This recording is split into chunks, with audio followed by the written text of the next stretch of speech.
ഇന്ന് നമ്മൾ കാണുന്നതാണ് തൃക്കൊടിത്താനം മഹാവിഷ്ണു ക്ഷേത്രം. ഇത് കോട്ടയം ജില്ലയിൽ ചങ്ങനാശ്ശേരി റെയിൽവേ സ്റ്റേഷന് അടുത്താണ്. ഇവിടെ ഒരു പ്രതിമയുണ്ട്, കഴുവെട്ടിക്കല്ല്.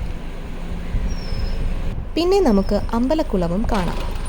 ഈ കഴുവെട്ടിക്കല്ല് പണ്ട് കാലത്ത് മനുഷ്യർ കാട്ടിയ സത്യസന്ധതയില്ലായ്മ, കൈക്കൂലി, വഞ്ചന എന്നിവയ്ക്കുള്ള ശിക്ഷ ഈ കല്ലിൻ്റെ മുകളിൽ കിടക്കുന്ന മനുഷ്യൻ്റെ അവസ്ഥയാകും എന്ന ഓർമ്മപ്പെടുത്തലാണ്. കേരളത്തിലെ 108 വിഷ്ണു ക്ഷേത്രങ്ങളിൽ ഒന്നാണിത്.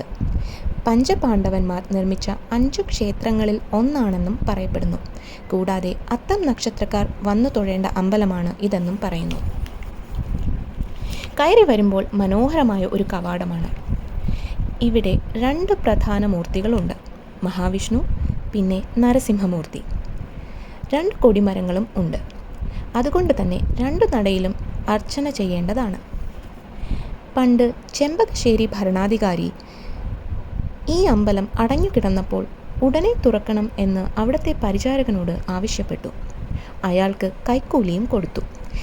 പരിചാരകൻ്റെ തല വെട്ടുകയും ഉടൻ തന്നെ ഭരണാധികാരി അസുഖം പിടിപെട്ട് മരിക്കുകയും ഉണ്ടായി. അമ്പലത്തിലെ ദൈവങ്ങളെ ശല്യപ്പെടുത്തിയാൽ അനന്തരഫലം ഇതാകും എന്ന ഓർമ്മിപ്പിക്കലാണ് കഴുവെട്ടിക്കല്ല്. ഇവിടുത്തെ ഗോശാലയാണ് അടുത്ത പ്രത്യേകത. 4-5 പശുക്കളും ഒരു പശുക്കുട്ടിയും ഉണ്ട്. അവർക്ക് തീറ്റയും വെള്ളവും കൊടുക്കാൻ 4-5 പേരും ഉണ്ട്. വളരെ വിശാലമായ സ്ഥലം ചുറ്റും നടന്ന് കാണാനും ഉണ്ട്.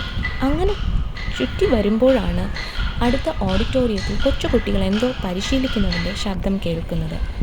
ഇതാണ് അമ്പലത്തിൻ്റെ മുൻഭാഗം. കൂടാതെ ഇവിടെ ഒരു വൃന്ദാവനവും ഉണ്ട്.